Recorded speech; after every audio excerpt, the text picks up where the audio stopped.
But thanks for listening. Yeah. Greetings, ladies and gentlemen. Welcome to We Say Things, episode 263. I'm trying to take it easy on my voice, Cinderin. That's fair. I got the land plague as usual from Raleigh. Thanks to all the people that shook my hands and gave me this sickness. I have been sick 3 times since TI. That is worrisome. I am becoming a frail old man, it seems. But we'll get through this together, Cinder, and you and I. I believe in you, and we can take it easy on you. I can talk more than usual, and you can talk less than usual. Yeah. If you'd like. I'm sure that'll happen regardless, let's be real. Thank you. Okay, how about that? You can start with all the patrons today, Cinder. I'll do the patrons for you. Of course, Shannon. That's the least I can do for a sad, decrepit, sick old man. Thank you.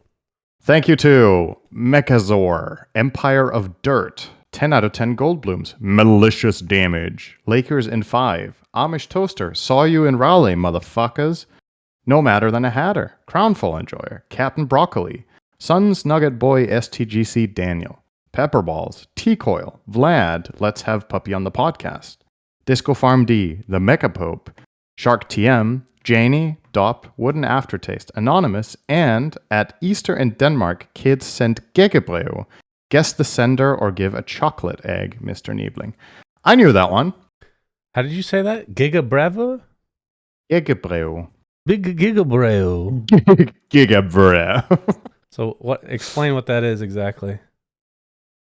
So effectively what you do is you do like very basic origami. So you take a piece of paper, you fold it in some specific ways, and then you cut into it with scissors so that when you unfold it, it makes this nice like mirrored little art piece, I guess. Yeah. And then usually you put in the real tradition, you put in a little flower. What's that flower called in English? Hang on. I'm actually curious. Let's see. I almost have it, Shannon. Is called Galanthus. Do you know that? No. Okay. Wait, this is the Latin name, is what I'm getting on the English page. Does it not have a common name? Couldn't tell you. Oh, whatever. You put in a white flower. It's a pretty common flower. And then you write, similar to if you're playing Hangman, you write like dotted lines or dots, and then people have to guess who it's from. And if they guess incorrectly, they owe you a chocolate egg. And otherwise, it's just, it's like a thing for kids. It's a pretty fun tradition you do when you're young and still have joy and life ahead of you. Yeah, so you never did it, I'm guessing? I actually did do this. Yeah, I know. It's unbelievable. I did human things when I was younger. It was a good time. Yeah, all right. It's a fun little tradition. Thanks for that, Mr. Niebling. Yes, thank you. For reminding us of glorious Danish traditions. So today's episode's a bit weird. There's not a ton to talk about, so we're going to try to fill in a bit with impromptu things. But first, we can wrap up ESL 1 Raleigh, because our last episode was in Raleigh, but that was the day before the finals, right? So we can go over results.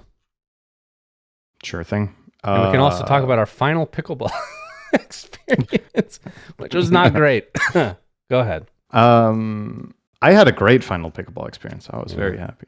What was I going to say? Yeah, so obviously if you guys are curious about the event itself, like how we experienced it, how we experienced the NA LAN, check out the previous episode. We did a live episode from there, and we're talking to fans, answering questions, talking about what Raleigh has been like.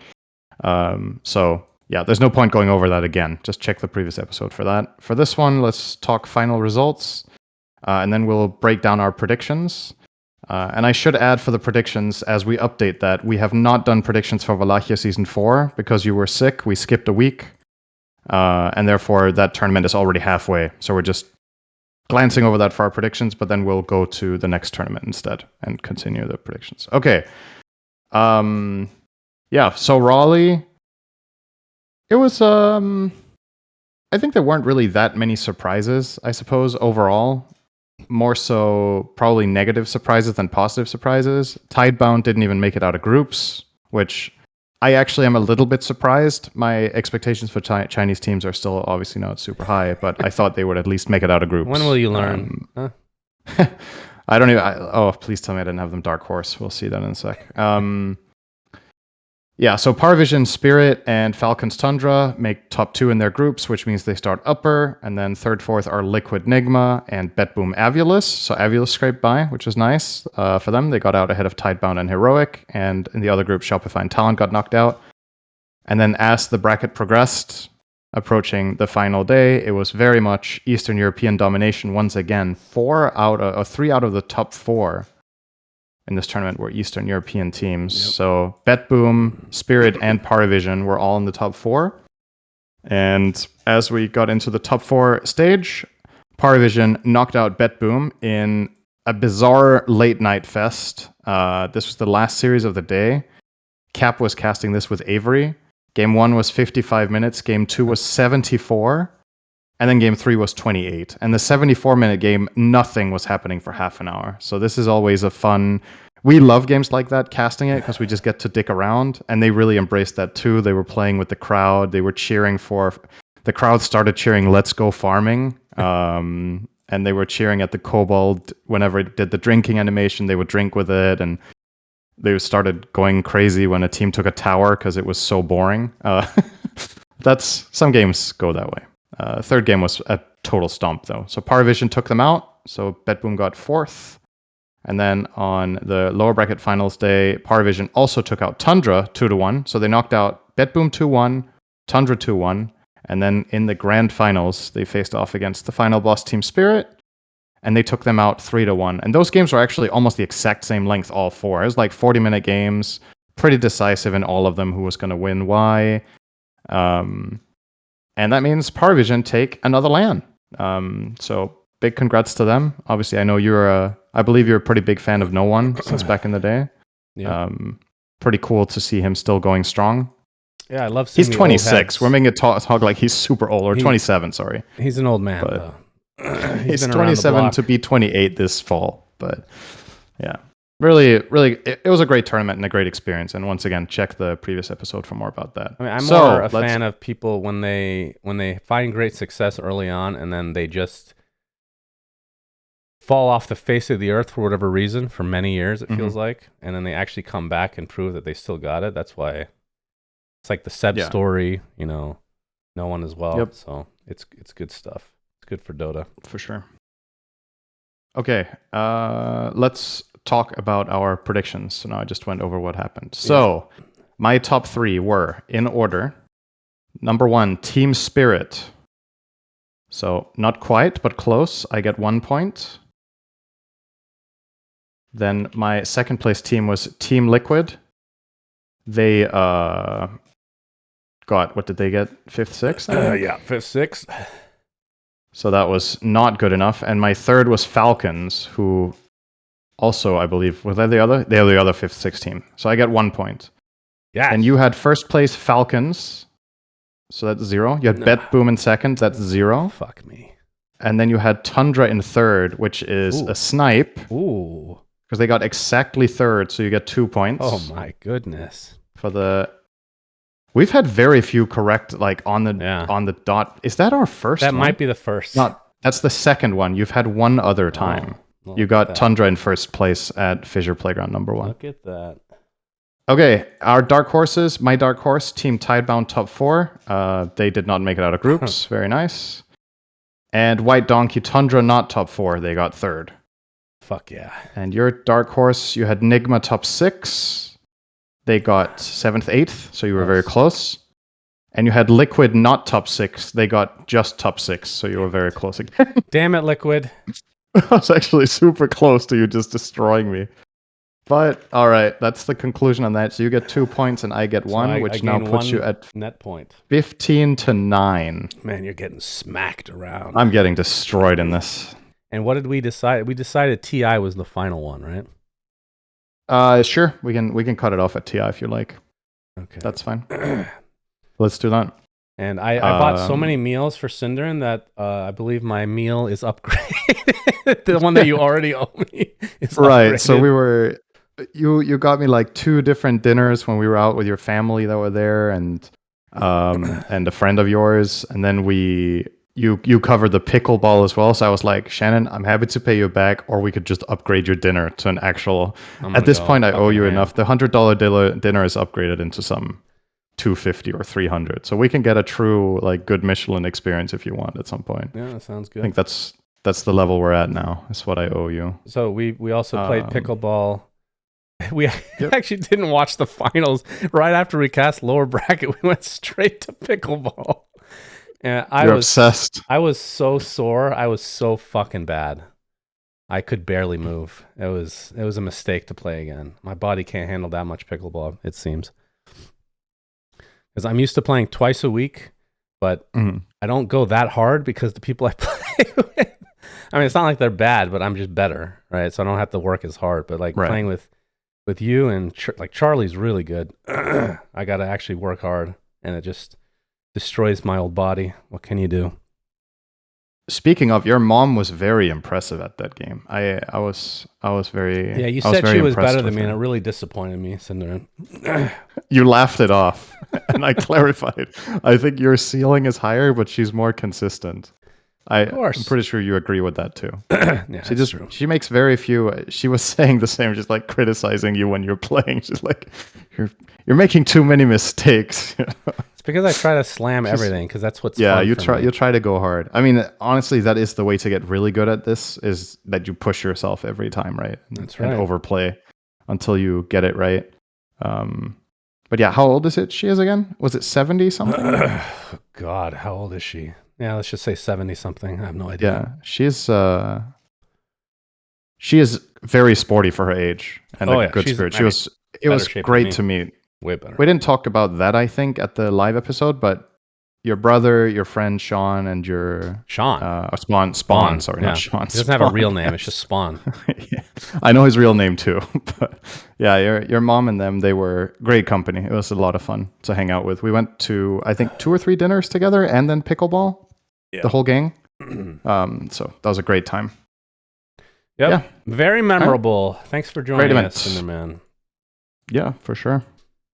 Okay, so we're not going to talk about Wallachia, because we'll just do that next week. Conclude on that next episode, yeah. When it's over. That means we can do predictions for Blast Slam 3. Yeah, that's right. So which is on the 5th. Get it right. So yep. I guess by next episode, this still will not have started, but that's okay. Yeah, I mean, then we'll just not talk about predictions next time, but we'll have them ready. So, okay.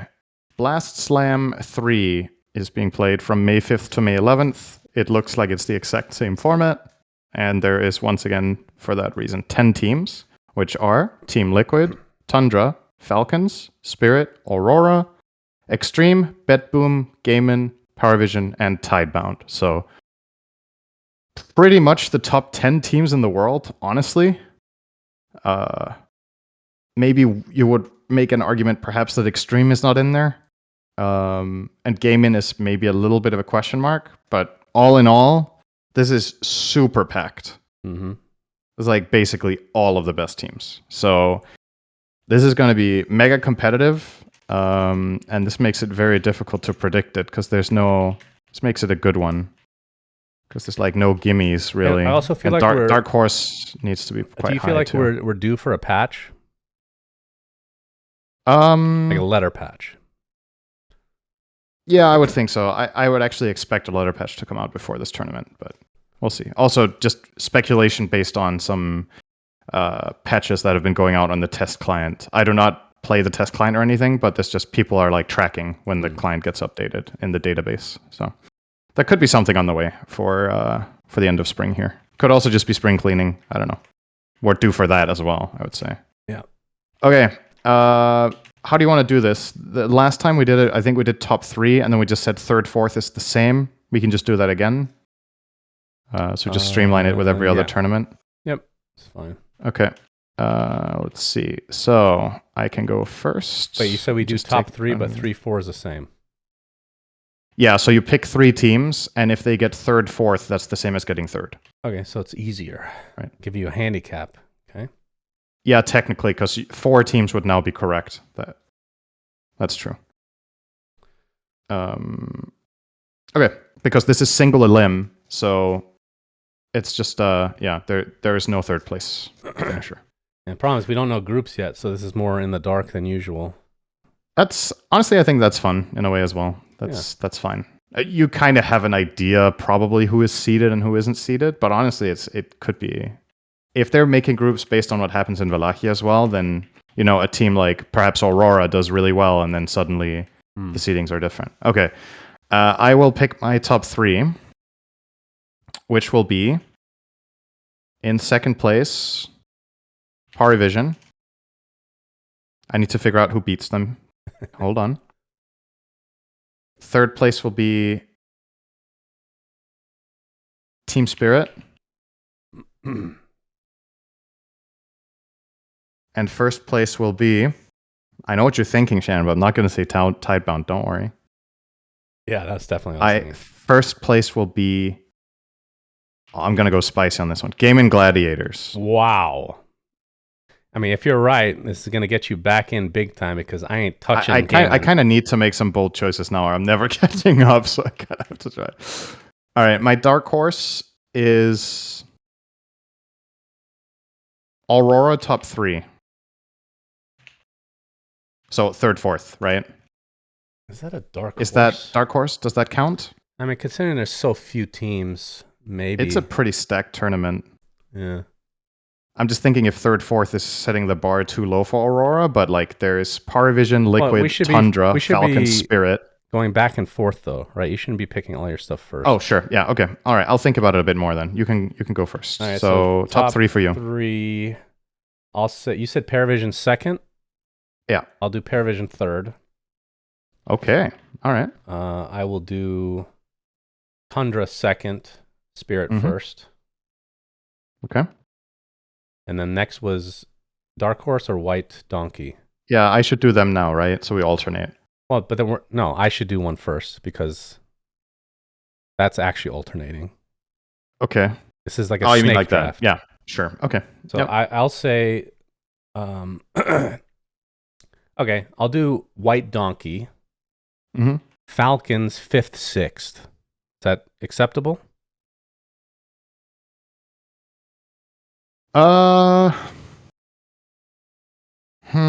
Yeah, it probably is, right?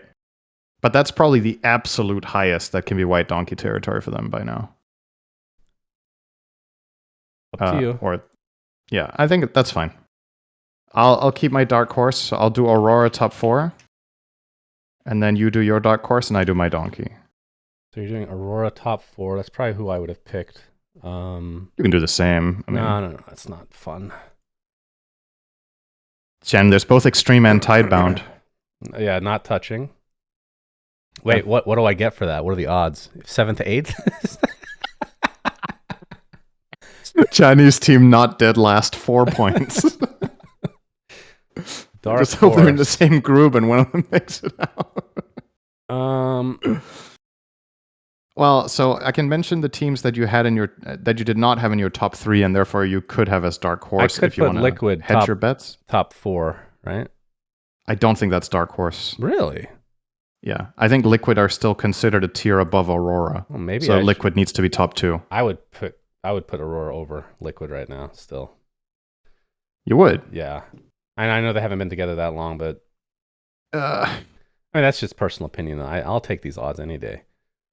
I mean, you might be right with very much recency bias, but I don't want to play too much into what happened in the exact last tournament, but more so like the overall pedigree of the team and what they've done, right? So if there was a third place, I would give you Liquid top 3, but I think third, fourth. Okay, what about I don't know? Maybe what about Bet Boom top 4? I think they are better than Liquid in the last 3 months. You can't have 6 teams in the top 4. That's true. All right, take your pick. Do you want your Liquid top 4? It's fine. I think it's okay. Well, now I don't. There's gonna be some. I really don't believe in Liquid right now. Okay, then it's a dark horse for you. That's fair. Oh, okay. I was gonna say this. Liquid top 4 is fine. I'll take the horse. And my White Donkey is.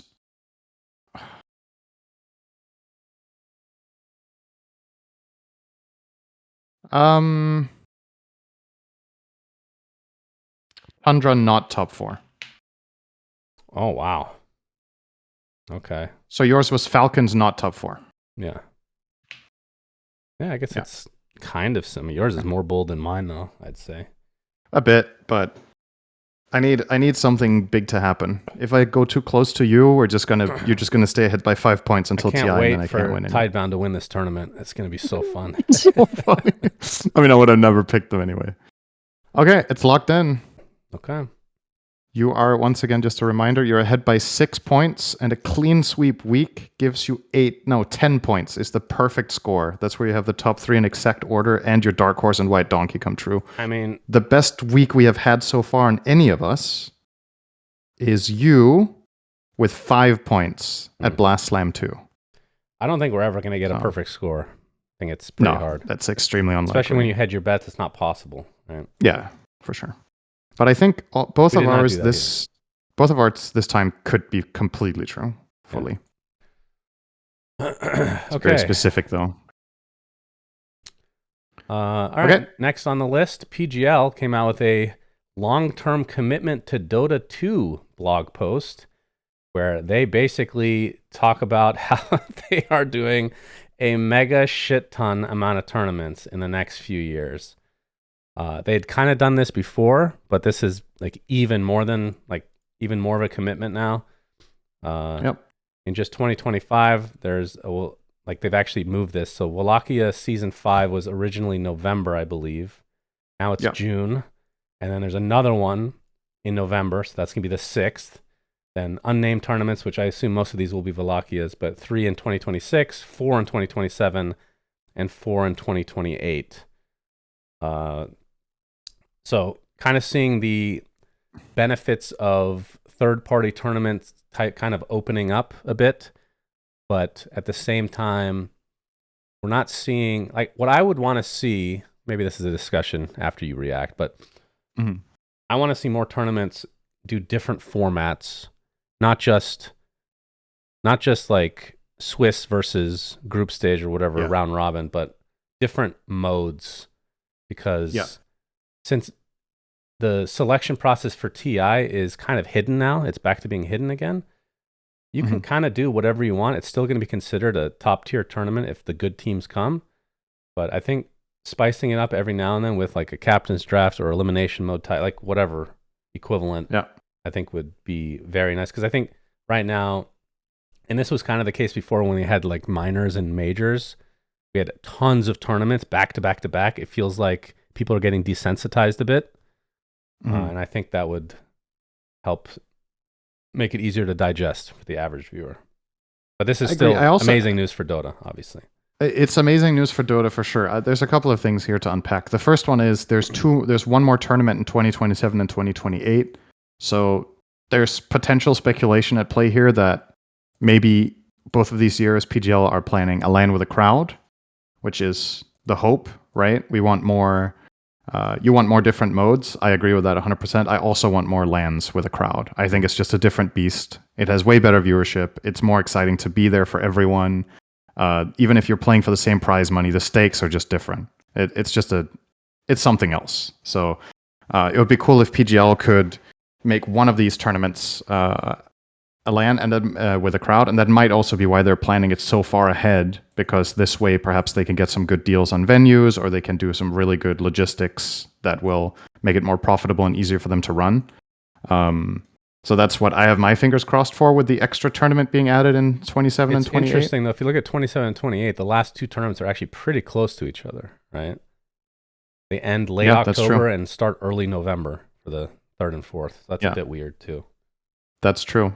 That's definitely different from the other years where there's at least a month in between every event. So perhaps that's a clue that they already have setups in the area and then they want to run something bigger. Who knows? Could be a connection with... Because PGL also runs a lot of Counter-Strike, right? So maybe this is a way for them to... If they have a venue for CS, then maybe they can get a package deal and then also run the same venue or a nearby venue for Dota. And then they already have their production crew there. They already have their gear there. So then they save all the costs of transporting all their shit twice, which is honestly a really meaningful thing to doing production is so much more expensive than the average fan thinks. Like if you ask people what they thought TI cost, for example, they would be undershooting it by like a factor of 10 or 20. It's like people were like, oh man, Valve are raking in the money from this battle pass. TI costs nothing to run. It's like, well, it costs a lot of $1 million to host TI. One downside to using the same arena or the same setup as Counter-Strike is what we saw at Arlington, which the screen was built for FPS, not Dota. So people spectating couldn't see the action, a lot of them. So hopefully they've learned from that. Yeah, I would think so. Yeah, I agree overall with the sentiment. Yeah, that'd be cool. Just to add to the tournaments, I think we were having this conversation, as a matter of fact, in Raleigh. I don't remember who it was with, but it would be cool now that the tournaments can separate themselves from each other. First of all, I think it will drive viewership to do something novel. So whether that's a different game mode or different format, I think the game modes are what people are more excited for. If I had to guess, the average fan thinks it's way more fun to be like, oh, wow, the teams need to do something new versus, all right, the way in which the best teams are found is different. So, for example, like you said, Captain's Draft, Elimination Mode. I think we're at a point with Dota right now where you can actually make a tournament for reverse Captain's Mode for the first time ever. Yep. Because the flex pool is so much bigger than it was just 2 years ago because of facets. Many heroes can now be played in 2 or 3 roles, so it's very hard to make a totally trash draft for the enemy team. Like now it's meta to play support Slark, like this was unplayable 2 years ago. So that's just one of many, many examples of heroes that can flex. Another thing that I personally think would be really awesome would be a triathlon. If any TO was brave enough to do that, where every series is a BO3. In the first game, you play one mode. In the second game, you play another mode. And then if it's a tie, in the third game, you play a third mode. And then it's like a test of what the teams are good at. So one of them could be Captain's Draft, one could be reverse CM, and then the final one could be elimination mode or something. You could do something... Or, elimination based on what was picked in the previous 2. Not to include pickleball in this conversation, but they actually have a league that has an interesting format where it's a best of 5, right? And the first 4 games are just normal games, essentially. So you could have a 2-game series, which is the best of 2s that we're used to seeing. And if it's tied, then the third one, or the last game, is something completely different, which in pickleball is called the Dream Breaker, where it's a compilation of teams and they just take turns, playing against each other, and the score is higher. Like the rules are just different. So same idea. It makes it more exciting because it's something you're not going to see every time. So it's a little bit special, but as long as it's, competitively viable, I think that's all people would end up caring about. And supposedly in League, which has been a massive success is what I'm gathering, League, because the meta got so stale and because their balancing team just does not seem to be very good, honestly, compared to Dota. Even though I have my own criticism of Dota as of late compared to a couple of the previous years, I think the game is maybe a little bit more one-dimensional in terms of drafting, but it's not even close to League, where like 2/3 of the hero pool sometimes in an event will go unpicked, right? It's like the meta there is a lot more condensed around fewer champions, whereas in Dota we play still, for a bad event for us is where 4/5 of the heroes get picked, right? And for them that would be a dream event, but it never happens. So what they did in League is that effectively they did elimination mode as the official tournament mode, I believe, for some of Riot's for the Riot series. Yeah, so when a hero has been picked in a game, it cannot be picked again. The bans do not count. When we did elimination mode, both bans and picked were gone for the rest of the series, right? In their series, it's just the picks. So if you get to a third game, then the hero pools of the players need to be wider. In League, a lot of players could maybe play like 3 or 4 champions in an elite level, and they were just guaranteed to get them every game. And if they were in meta, then it's kind of boring. That's funny. Like, do you think we were the first to do this? Elimination mode? Yeah. I can't think of seeing it in another game. That's kind of because I vividly remember how. So this is how it came about. In case people are interested, I read a comment on Reddit. It was just a comment. I don't think it was a thread, just a comment saying this is what they should do. And they basically described like the basics of elimination mode minus a couple of nuances. I'm like, oh, that's a good idea. So we did it literally from Reddit. pretty fucking cool that it kind of expands to other esports now. I had no idea that League was instituting anything like that. Yeah, I mean, as a side note, I don't know for a fact how it's impacted their viewership numbers. This was just an anecdote from someone we worked with at the event, who is way more into League than any of us are because they're into League. And yeah, they were saying it had got very positive reception, but I don't know if they can see it on the bottom line or if it's just a vocal minority that love it. But I think in a game like Dota, the fans would really enjoy this. I'm certain they would love it. I closed your face. Oh, you closed my camera. Peace. Yeah, I was alt-tabbing. My bad. All right. But yeah, okay. That's Blast, and that's PGL's plans. So really cool that there's so much on the horizon, and it's also reassuring for both fans and talent alike that the TOs are willing to commit to multiple years, because it's an esports has always been an uncertain industry, right? So at least having this perspective is great for a lot of people involved to know that this is coming. So, yep. Indubitably. All right. So the next two topics, we filled in some things, and I haven't prepared much. The next one is a mailbag question, which we haven't done in a long time. And then I haven't talked about Relic Arena in a while, so I figured since we have time, I might as well just do that. But first, from Carl Jung 666, regarding pickleball, hopefully you can share what does the FF mean? I don't know. Okay. Following? Here's the FF. The paddles or paddle use since day one until now is the same, or did you change your paddle as you progress? What paddle do you recommend? Your listeners might start playing pickleball. Yeah, I doubt it. Your favorite pro? And what do you think of retired tennis pro Jack Sock in pickleball pro? Okay, I don't know who that is, so I'm going to ignore question 4. It's his name, Jack Sock. I have never heard of him. I have never heard of him. Oh, it actually is. I'm so sorry. It's called fucking a dude. There's no way that's real. Can you Google it?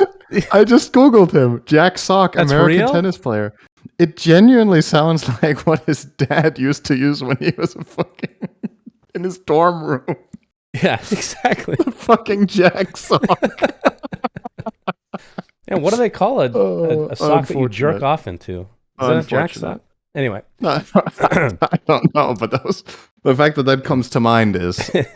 Well, it's a name. All right. So Jack Sock is a retired tennis pro. He won 4 career single titles and 17 double titles on the ATP Tour.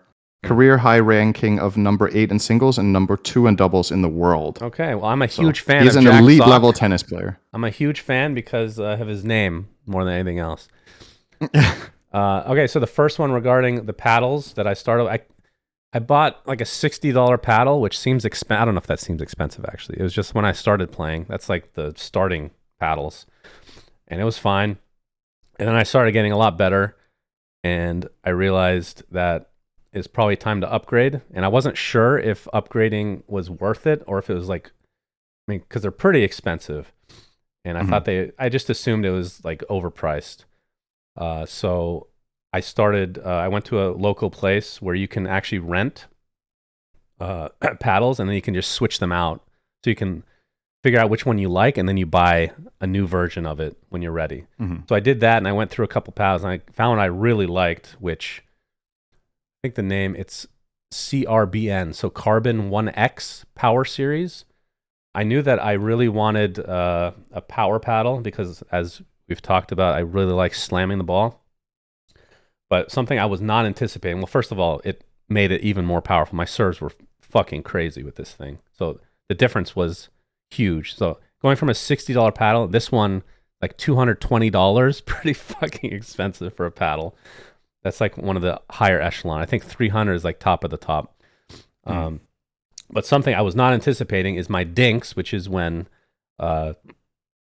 you're kind of volleying at the net, but like little tiny hits, if you want to call it that, were instantly way better. My dinking game was garbage on the old paddle, and with this power paddle, I was better than most people, just with the paddle change alone. Like I didn't change any any of my movement or any of my power or any actual mechanic to the game. It just instantly became better.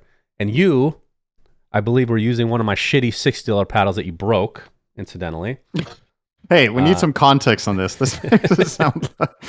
I'm still fascinated by how that happened. So effectively, it wasn't like I smashed it into the ground or something and broke your racket. I'll feel pretty bad about that. What genuinely happened was I was trying to reach a ball that was right.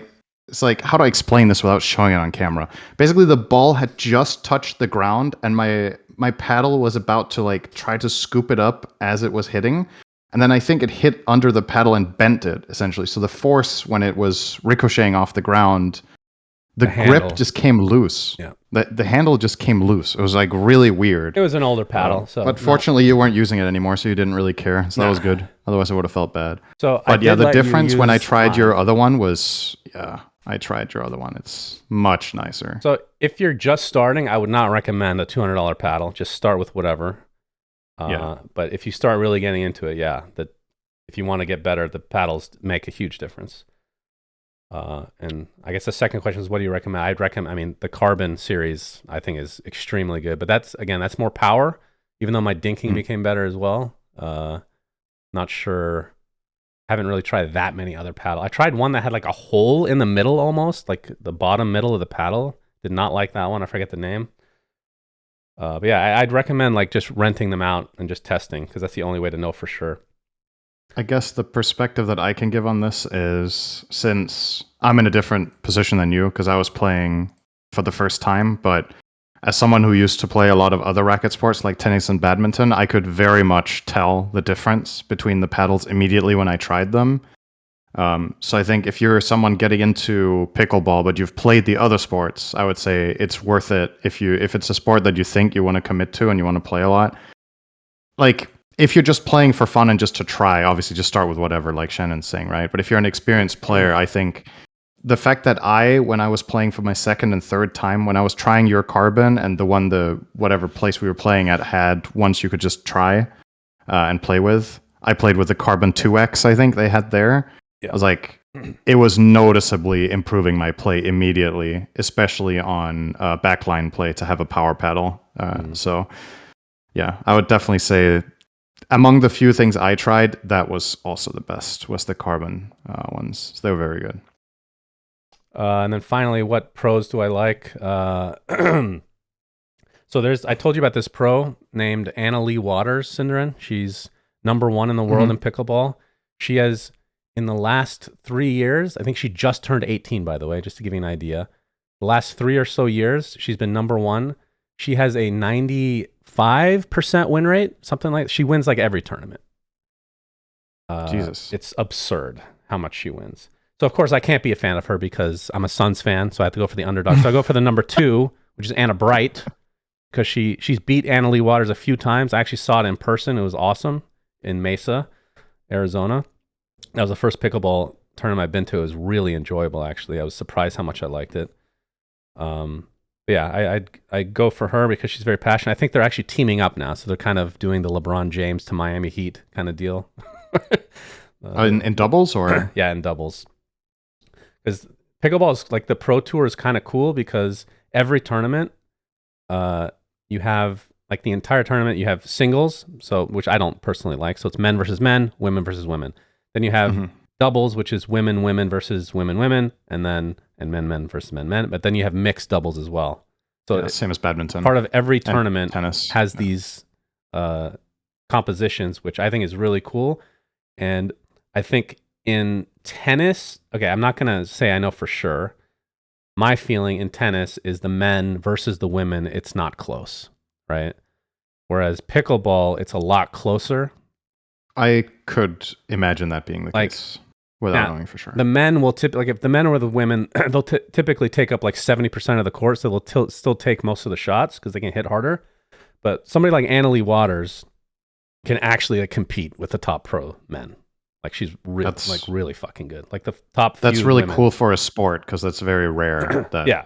So I think that makes it a lot more enjoyable to watch as well. So yeah.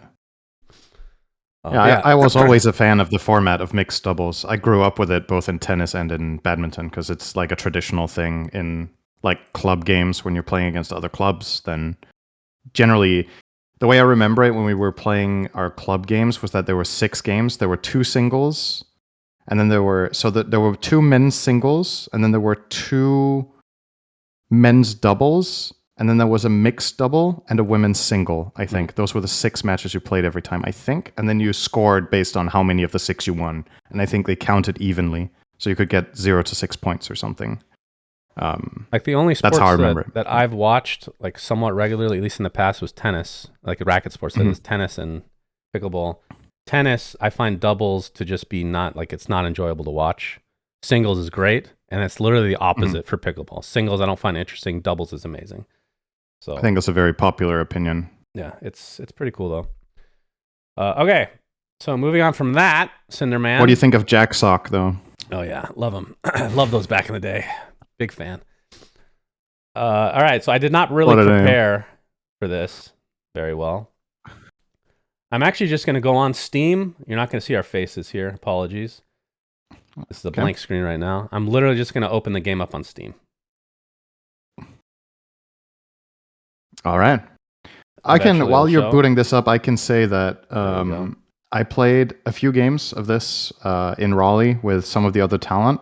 Yeah. And my perspective on this is probably kind of interesting compared to a lot of the other testers that you have, because I play it, that many of the testers you have play it, like, my impression is they play it on many of the play tests, or at least half or whatever.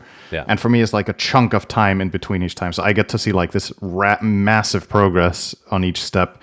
Similar to if there's someone you grew up with on the street and then you see them 5 years later and they're like, holy shit, you've grown, you know? That's kind of the experience I had with this, where I'm like, wow, this game looks so much better. And all of these things are so much better than I remember for the first time I tried it. So that's been pretty cool. Yeah. You have it open. So I'll quickly talk about the state that we're in right now. I'll just show the leader page for now.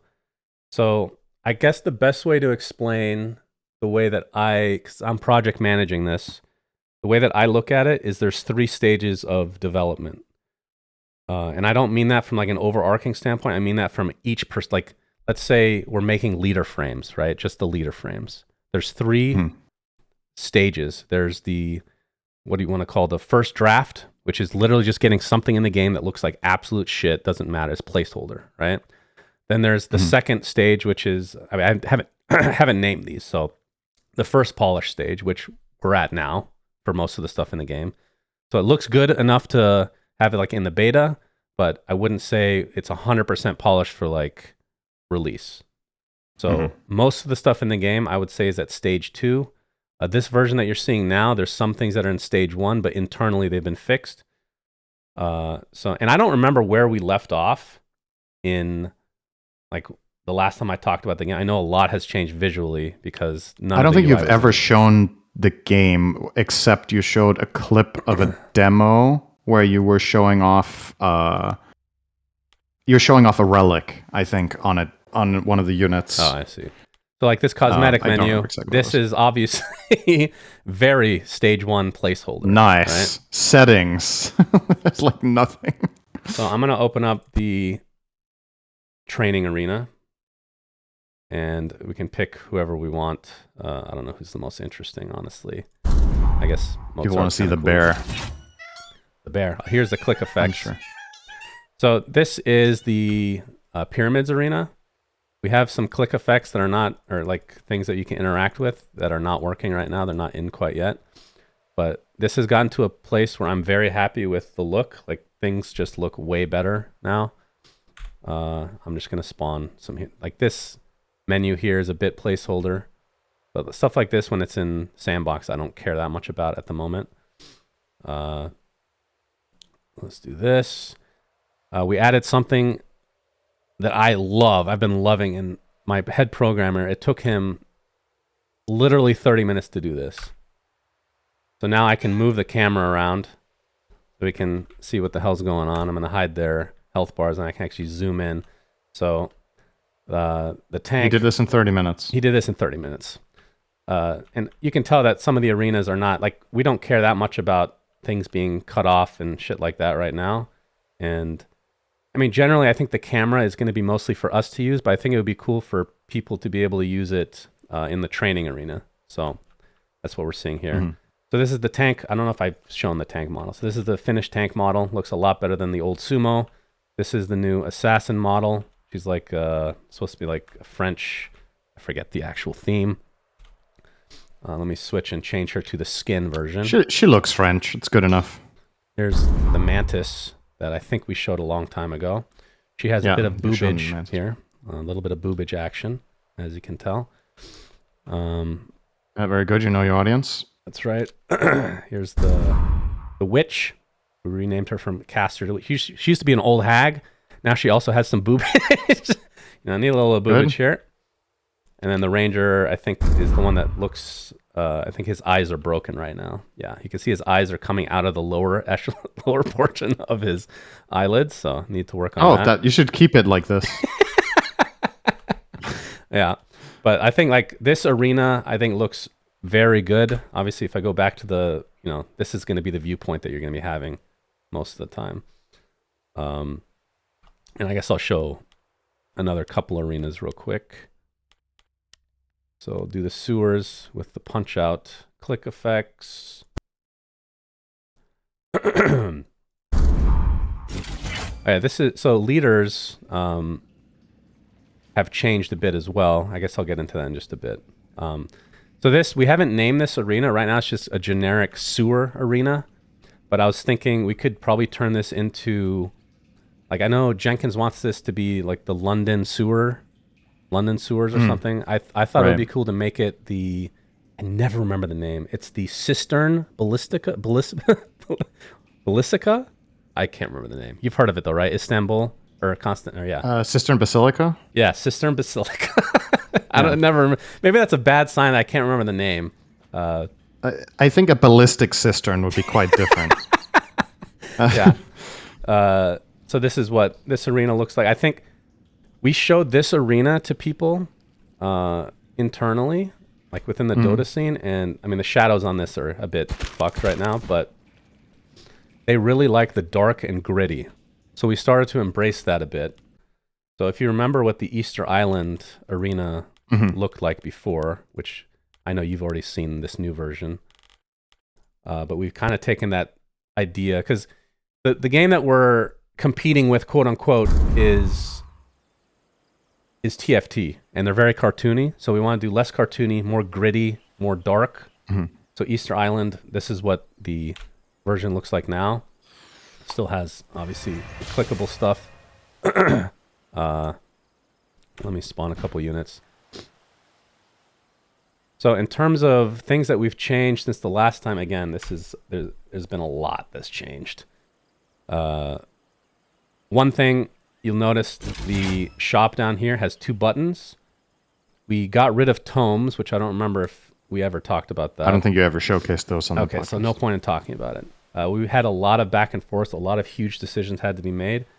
But we figured the 2 things that are the coolest part of our game are relics, which are the spells, and leaders. And we thought leaders were actually a bit on the boring side before, because let's say I get let's get a relic here, like King Tut's mask, right? So you get 3 points in it. You can choose. This is new UI, obviously. You can choose an upgrade for it. Let's say, and of course I'm cheating by just buying it here, but you get another 3. You get a second super. And let me get 2 more, and then we'll find it in the shop eventually. So there we go. This is going to be the Juicy. This is the highest upgrade. We put in new effects like this that make it feel impactful that you're getting this huge upgrade on your hero. I thought that was really important. And I feel like I've shown this one a long time ago, but this is effectively Hex as a default skill, and then the Juicy is this. I'll just hide this UI a bit. There's some huge hailstorm, etc. So we're like, all right, so relics are really cool. You get these huge power spikes. Why can't we get that with the leaders, right? So now you're choosing between upgrading your shop or your leader. So you can see the leader level is here. We haven't really messed with the the tooltips on the leaders as much right now, but leaders have 5 levels. and the level 5 is equivalent to what a juicy would be, right? So let me see if I can show an example. The issue with showing this is a lot of the leaders we haven't done finished effects for. I think the Tesla one was done, right? Or at least it's somewhat? It's a bit scuffed. Okay. I can just give you an idea. This one doesn't have that many visual effects. Genghis Khan. So this is the same god in Ability Arena that was PA. So the more a unit moves, the more crit damage they get, right? So it's like a assassin type build. So I'll actually make the Boober assassin real quick. And I'll give her, I can just type mobility and it'll show me a lot of the mobility spells. So I'm just going to go with grass cutting sword, very generic. Let me upgrade, let me add a couple of heroes here to make this easier to demonstrate. So if I just start a battle, again, nobody has spells except for this assassin, but she can get up there and you can see she crits a lot. Let me put health bars back on. So she does a lot of damage, right? So if I upgrade the leader, for him, a lot of the movement or the upgrades are a bit on the boring side, but level 3, you gain a lot of movement speed, which is not that important in our game overall, but you can just tell the difference here. So being able to move faster just gives you the opportunity to have bigger crits, right? And then if you upgrade all the way, that is the... Oh, shit. I upgraded the wrong one, and I can't give myself gold. So we're going to nix that real quick, Cinderin. Sorry about that. Okay, that's fine. Yeah, no big Demo. deal. Where the fuck is he? Always changes order for some reason. All right. So we have level 5. Let's do this. Make this boobers. Very important that she's the boobers for this. Okay. So level 5, it becomes what in auto chess is considered an assassin. Anybody in your back line, this will happen to. So they just get a free jump at the beginning of the round, anybody that's in the back line, and that gives them ridiculous amount of crit damage. So this is interesting power spike because normally you're putting like mobility spells on these heroes to be able to move, right? But this gives you one for free, so you can just open up a slot on your hero and just get something else. So I think that one's particularly cool. Just a couple more examples, like Mozart. Well, this is the issue with this fucking mode is I can't get gold for free, but since we're just showing leaders, it's not going to matter too much. Like Mozart, you can mess with the shop. It gives you upgrades potentially, and you can play music, which is cool. Always a cool one to play with. And then I'll do one more example, I guess. I guess we could do Wojtek. You wanted to see him. So let's get an assassin. Who doesn't want to see a smoking bear? Yeah, for people that don't know who Wojtek is, an actual bear in World War II for the Polish army, I believe. He used to smoke cigarettes and drink beer and bring ammunition to the troops. This is a real figure in history, which is fucking awesome.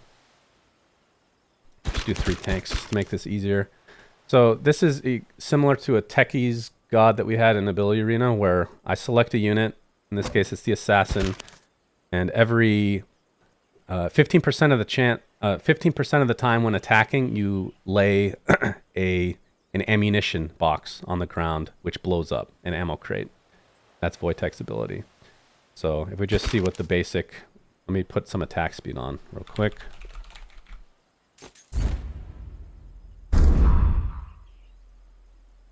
We can just see the regular. Here we go. So it's just like a little crate that blows up 15% of the time. But if you start upgrading it, it starts to heal you. It starts doing more damage. And then the AoE on the highest thing. I forgot I could just do this. I got the highest level now.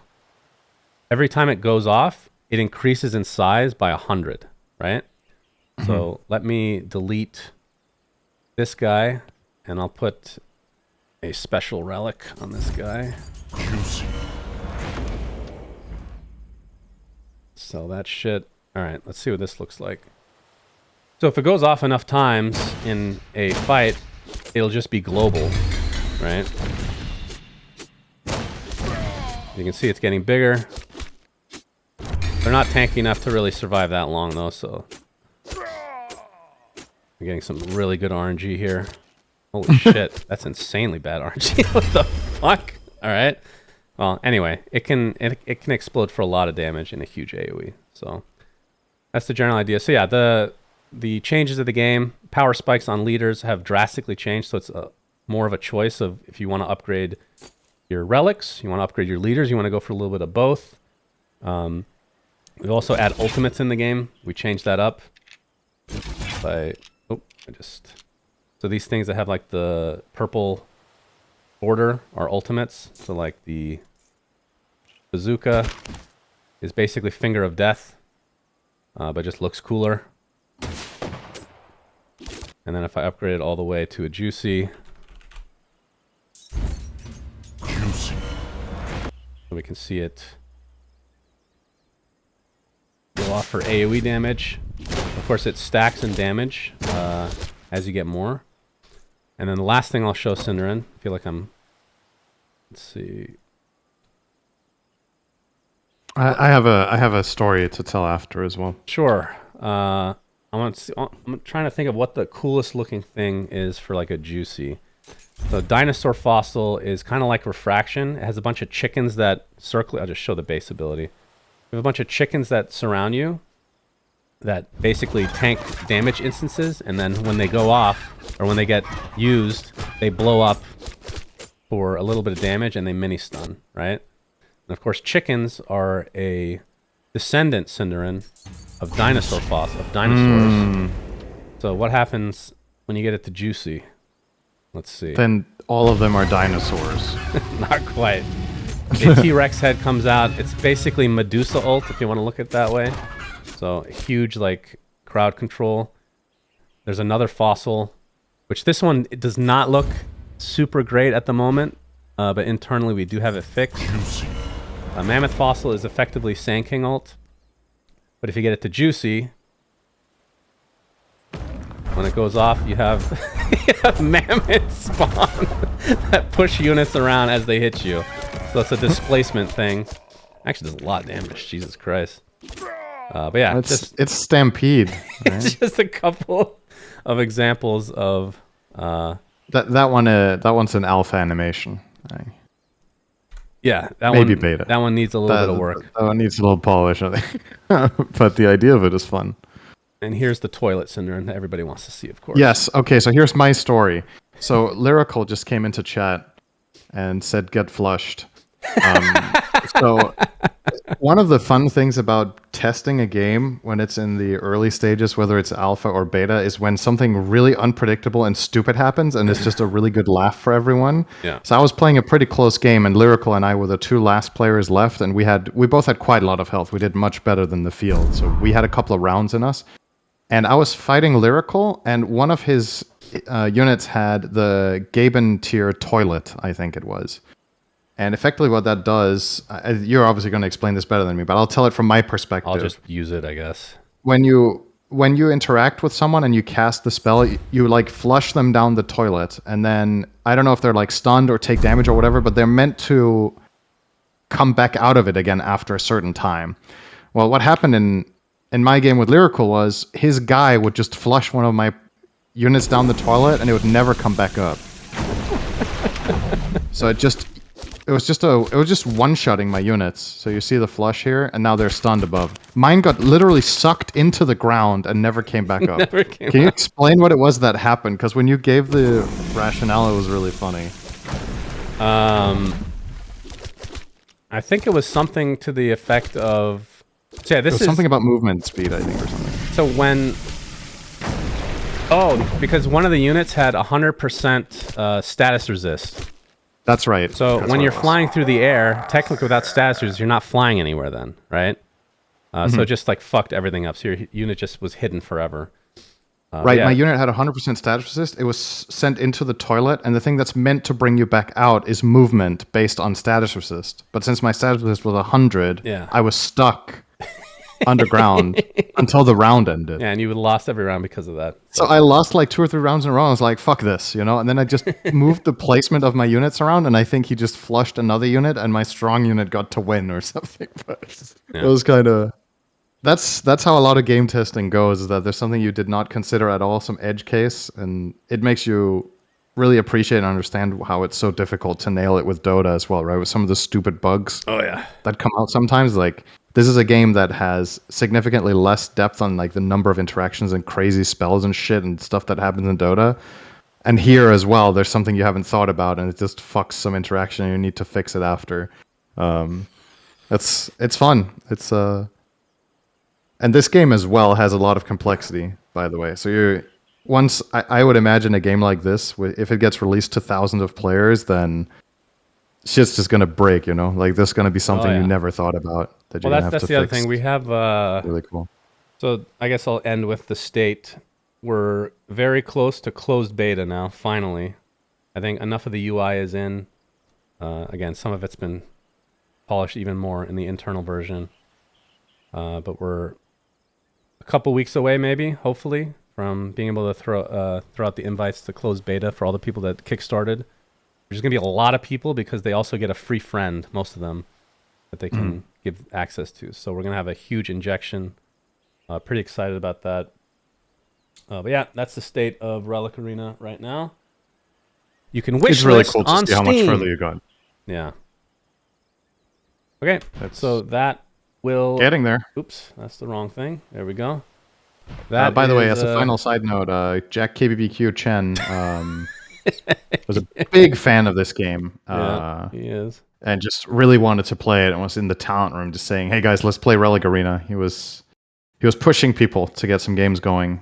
Because he was hyped. He has yet to win a game. I'll just say that. Yeah, he was hyped, and he was like, I have the best strategy, and then he would get 7th. But it needs a little work. The important thing was that he was theory crafting, and he was enjoying himself in losses, which is a big part of these games, is not getting first. So if he was having fun while getting shit on, that's a good sign. Yeah, very true. Very true. Okay, thanks for watching. Thanks for listening, everybody. Until next time, Suns Fan Center signing out. Peace. Peace. We say things that don't mean anything. Subscribe. But thanks for listening. Yeah.